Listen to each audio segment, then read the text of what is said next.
Hi, y'all. It's me again, Ivonne Emilia Lisondo.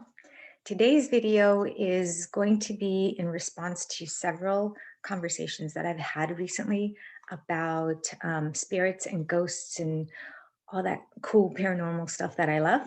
So, but before we get started, I always said we're going to start off with a quick message. These are Kyle Gray's angel guide cards, and I just really like to start each of the videos, with a quick little message, some insightful, tunes, so to speak. All right, so card of today is, okay, inner child healing. I was mentioning this in one of my videos yesterday, but look at that, isn't that pretty?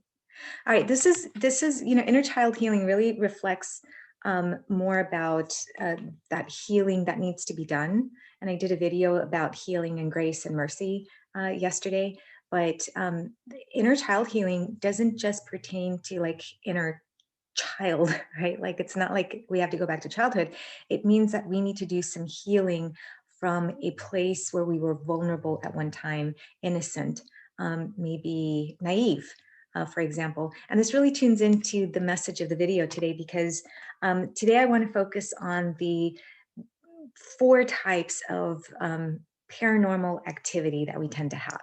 And when we're, discussing spirits, one of the reasons that spirits don't move on is because of, you know, maybe potentially inner work, that inner child work, emotional healing that didn't happen. But there's a variety of reasons why they don't move on. So we'll get to those. All right. So the very first type of paranormal activity, and what I mean by paranormal, we're talking about spirits and ghosts. We're not talking about, extraterrestrials or interstellars. We're not talking about, Bigfoot or the Yeti or UFOs. That's not what I'm talking about. What I'm talking about specifically is paranormal in the sense of spirits, ghosts, and unexplained events. Okay, so the first type of activity, as I refer to it, is what we would call a a ghost, a ghost or an entity, right? So when we are in our physical bodies, we have this cocoon, right? This flesh and blood and bones and muscle and all of that good stuff that takes us along. That we're, we have energy, and we're actually playing out that energy in the physical body.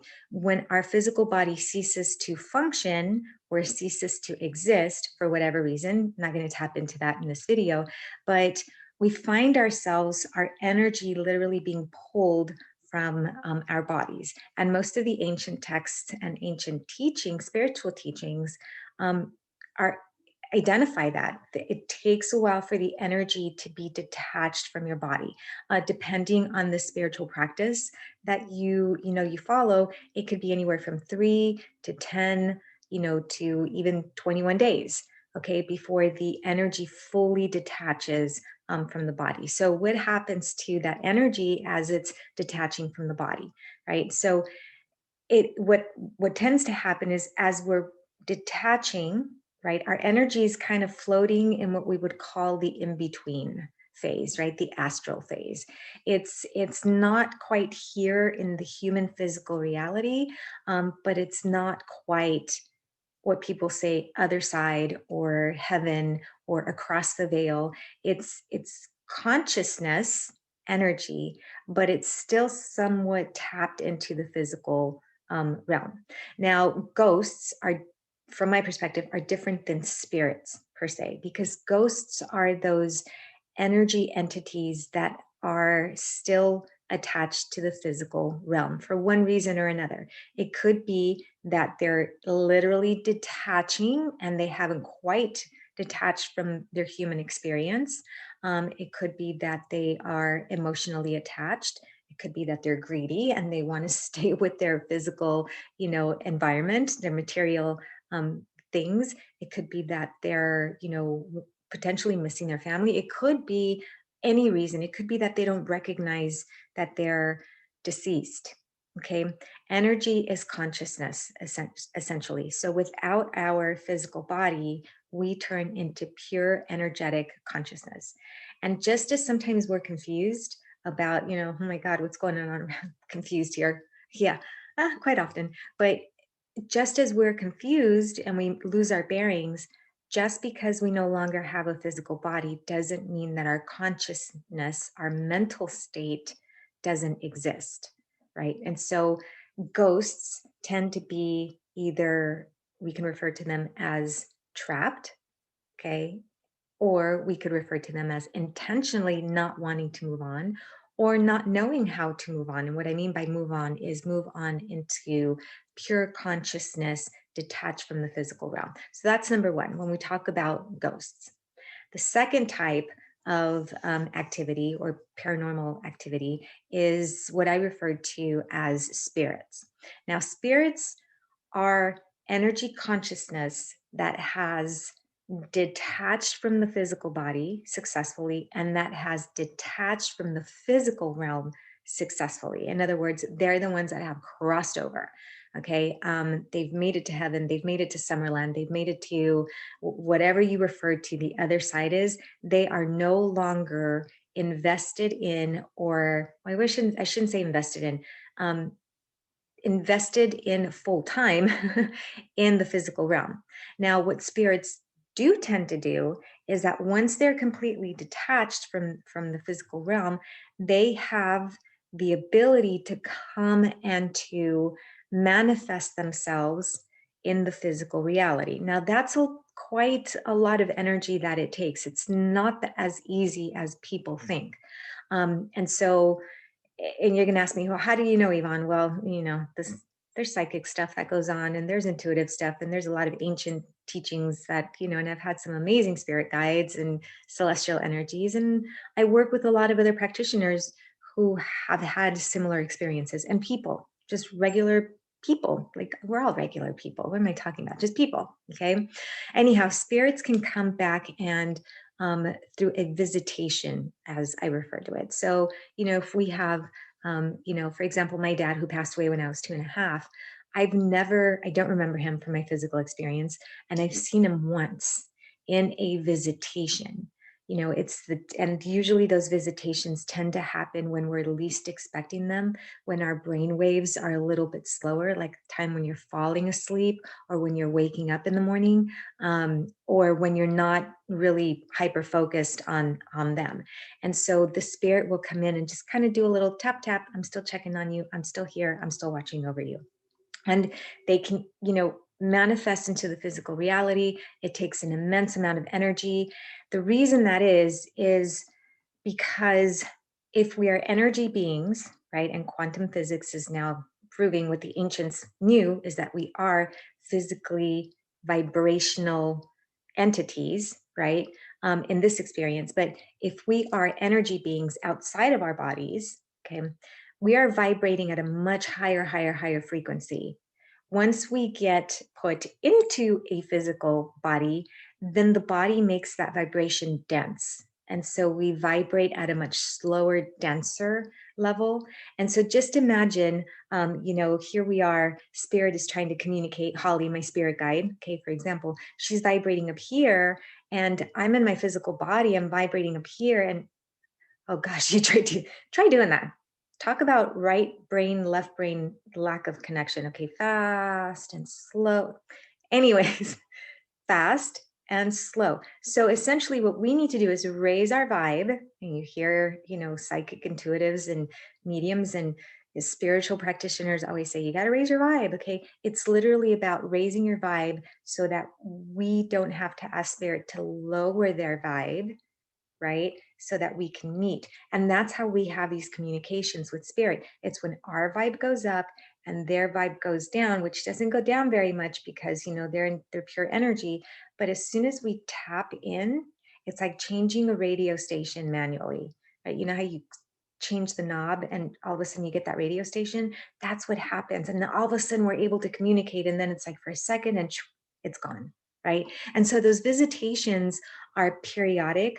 Okay, sometimes our loved ones or our ancestors have messages for us. Sometimes they just want us to know that they're watching out for us, that they love us, that they know that we miss them. And so the best thing that you could potentially do from my perspective is, if someone is passing over, if someone is in their dying process, the best thing you can do is tell them to move on, right? Tell them that you love them, that they're going to be safe, that they need to move on. Okay. Because if not, if they, yes, we cry and we're sad because we're not going to have them anymore. But essentially, what we're doing is we're tying them into our emotions. And that's what we don't want to do. We want to let that spirit flow free, do what it has to do, move over to the other side, and then come visit us whenever, he's ready or she's ready. So that's a second type. The third type of energy or paranormal activity is what we refer to as paranormal investigators, what we refer to as residual energy. And I'm going to start off by just taking a few steps back and saying, okay, because we are energy beings, right? Everything that we're saying, everything that we're thinking, everything that we're behaving and expressing is literally being recorded in the environment. And this is what leads us to the Akashic records, which is a recording of all of our deeds. Okay, but maybe I'll do a video on that one sometime. But essentially, everything is recorded in the environment. And because energy is neither produced nor destroyed, it just is, right? So you can't end energy and you can't begin energy. It's a constant loop. There's no beginning or end to energy. Everything gets recorded in the environment. And this is why there are times when, let's say, for example, you're buying a home and you do the walkthrough and you're like, whoa, creepy. Like, this is kind of not all that great, right? The energy just kind of isn't all that great. Or you walk into an office or a stale closet or an attic, right? So the energy movement varies in different places. But essentially, what we're talking about there is that there's energy that has been recorded, especially if there's emotional energy attached to it. So if you walk into a space and you can feel like it doesn't feel very good, you don't know. There may have been a lot of chaos or trauma or emotional outbursts in that particular space. And sometimes when you walk into other spaces, you can feel like there's joy and there's love and there's peace and there's harmony. So the energy gets recorded. Now, this leads to what we refer to as residual energy imprints. So there are times when I get called in, and my team has got, has been called in, and we hear the client says, "Oh my gosh, we hear footprints like up and down the hallway upstairs every time around 12 o'clock, in the morning." Or we hear, somebody talking right outside our door at between 3 and 4 in the morning, or we see. The gentleman sitting in his chair, taking in the sun at, every day in the afternoon, whatever it is, that's an imprint. That's not an intelligent spirit. That's not a spirit that has transferred over. Okay. That's also not a ghost, right? So a ghost is attached to the physical realm still without a physical body. A spirit is no longer attached to the physical realm, has completely released, but can come and visit. A residual energy imprint is a behavior, an expression, an emotion that keeps replaying. It's just been recorded in the environment and it keeps manifesting, playing over and over. A lot of times when we have those stories where, at the top of the stairs, we see this lady in white coming down the stairs, and every, afternoon from 6 to 7, this happens. That's typically a recorded event, and that's residual. So those are not intelligent. And what I mean by intelligent is there's no way to communicate because it's just recorded energy. It's like watching a video over and over and over and over again at the same time.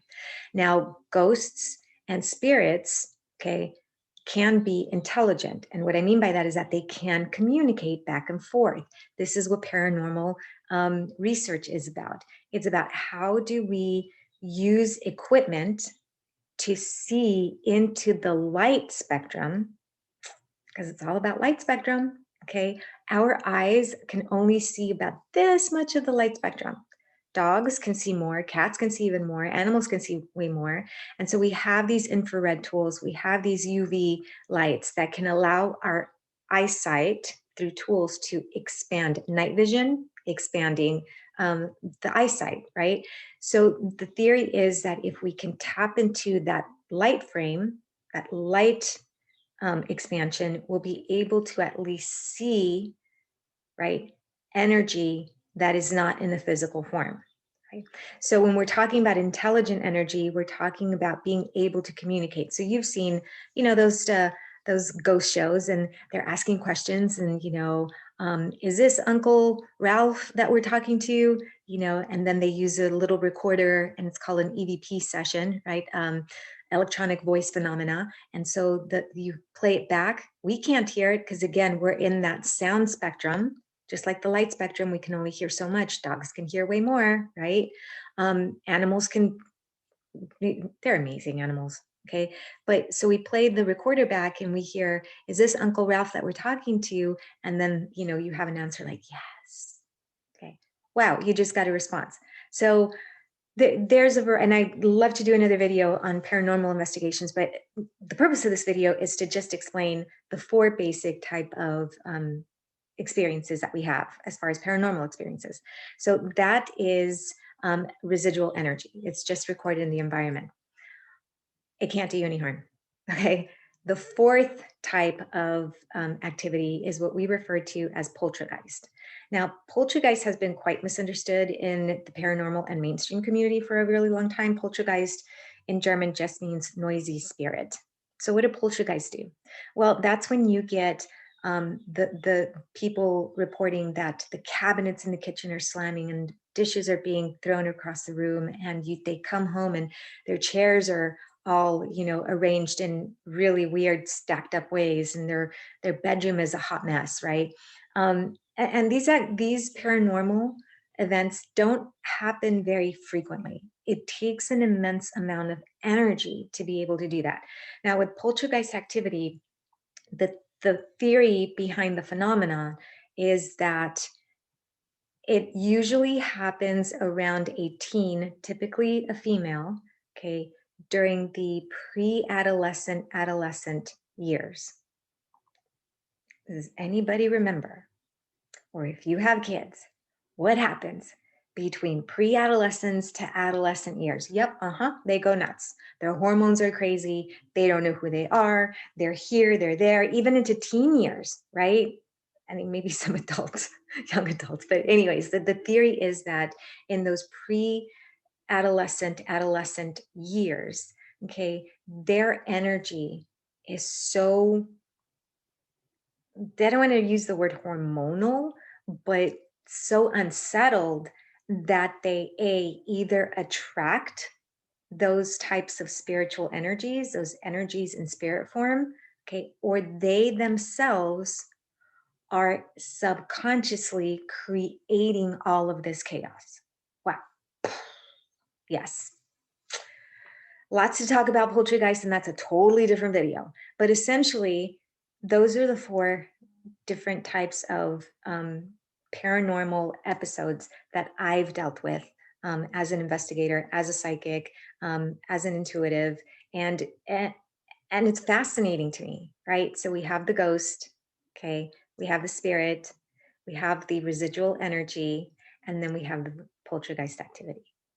If you want to learn more about this, or if you're having some, strange things going on in your home, please reach out to me. Uh, Not all activity, not all paranormal activity is evil. I mean, just think about it. If you're vibrating up here because you are in spirit form, and your best friend is like down here because she's still human, and you're trying to get a hold of her and she can't hear you, get a little, she might do something, or you might do something to try to get her attention. Like, I don't know, slam the door with a lot of energy. Okay. just kind of gives you an idea of how complicated this might be in a simplistic form. But anyhow, if you want to learn more about this, or if you have any questions, if you're experiencing activity, don't hesitate to reach out. You can find me at spiritualessence.com, that's spiritual-essence.com. And, or you're welcome to share your stories. Like, I love to hear stories. Um, Anyhow, thanks so much for listening. I hope this has been helpful, and blessed be everyone.